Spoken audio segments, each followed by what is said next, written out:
श्री कृष्ण कहते हैं, अगर जीवन में दुख आपका पीछा नहीं छोड़ते तो आप सबसे पहले अपने अतीत के बारे में सोचना बंद कर दें। बार बार अतीत के बारे में सोचने वाला व्यक्ति जीवन में कभी आगे नहीं बढ़ पाता। 2. कृष्ण ने अपनी शिक्षा मध्य प्रदेश के उज्जैन में सांदीपनी ऋषि के आश्रम में रहकर पूरी की थी।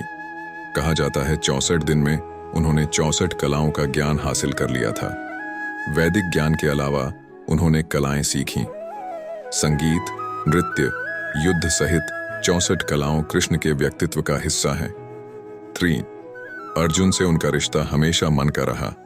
सुदामा हो या उद्धव, कृष्ण ने जिसे अपना मान लिया उसका साथ जीवन भर दिया।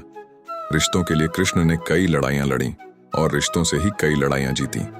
उनका सीधा संदेश है, सांसारिक इंसान की सबसे बड़ी धरोहर रिश्ते ही हैं। शोर, महान योद्धा, अर्जुन ने न केवल अपने गुरु से सीख ली बल्कि अपने अनुभवों से भी बहुत कुछ सीखा। इससे ये शिक्षा मिलती है कि हमें अपने शिक्षक के अलावा अपनी गलतियों और असफलताओं से भी सीखना चाहिए। 5. मैनेजमेंट के सबसे बड़े गुरु हैं भगवान कृष्ण।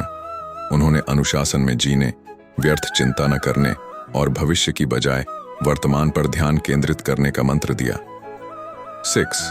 श्री कृष्ण के अनुसार जब हमारे विरोधियों का पलड़ा भारी हो तो हमें कूटनीति का रास्ता अपनाना चाहिए, क्योंकि तब सीधे रास्ते से विजय नहीं मिल सकती।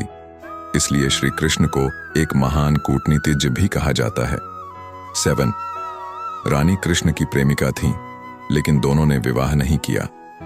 कृष्ण ने अपने प्रेम और विवाह से लोगों को यह समझाया कि प्यार आत्मा का रिश्ता है, भौतिकता नहीं।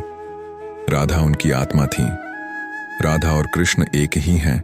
आत्मा और शरीर की शादी नहीं होती, वह तो एक ही होते हैं। इसके अलावा कृष्ण ने यह भी शिक्षा दी कि प्रेम मुकम्मल न होने पर अपने कर्तव्यों से विमुख नहीं होना चाहिए।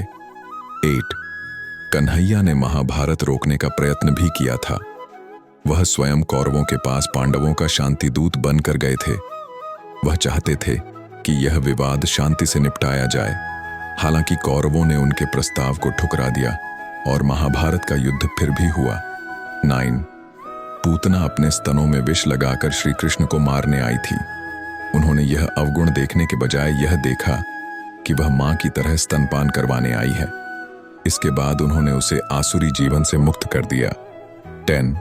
सच्चाई का साथ कभी नहीं छोड़ना चाहिए, जिसका उदाहरण महाभारत का युद्ध है।